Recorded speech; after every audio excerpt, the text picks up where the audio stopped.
వచ్చే నెల మార్చి 8వ తేదీన ఆదివాసీ హక్కుల పోరాట సమితి తుడుందెబ్బ ఆధ్వర్యంలో శ్రామిక మహిళా దినోత్సవాన్ని ఘనంగా నిర్వహిస్తున్నట్లు ఆ సంఘం మహిళా విభాగ అధ్యక్షురాలు గోడం రేణుక తెలిపారు. ఆదిలాబాద్ పట్టణంలోని ప్రెస్ క్లబ్లో ఏర్పాటు చేసిన మీడియా సమావేశంలో ఈ కార్యక్రమానికి సంబంధించిన కరపత్రాలను ఆవిష్కరించి వివరాలను వెల్లడించారు.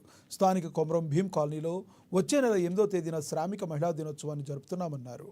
ఆదివాసీ గిరిజన మహిళలు పెద్ద ఎత్తున పాల్గొని ఈ కార్యక్రమాన్ని విజయవంతం చేయాలని కోరారు.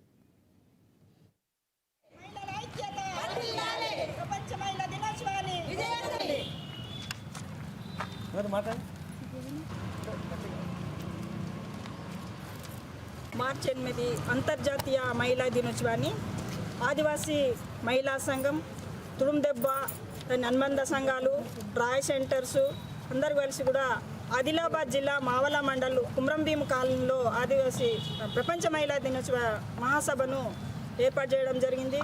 దీనికి శ్రామిక వర్గ ప్రజలు, కార్మికులు, కర్షకులు, మహిళలు పెద్ద ఎత్తున వచ్చి ఈ మహిళా సభను విజయవంతం చేయాలని ఆదిలాబాద్ జిల్లా కమిటీ తరఫున విజ్ఞప్తి చేస్తున్నాము. ప్రపంచ మహిళా దినోత్సవము ఇదొక మహిళలకు పండుగ.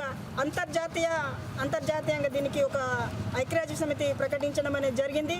దీన్ని మనం అందరం కూడా మహిళలందరం కూడా ఒక పండుగ వాతావరణంగా జరుపుకొని దీన్ని విజయవంతం చేయాలని శ్రామిక వర్గ మహిళలకు పెద్ద ఎత్తున కదిలి వచ్చి విజయవంతం చేయాలనేది విజ్ఞప్తి చేస్తున్నాం. మార్చి 8 అంతర్జాతీయ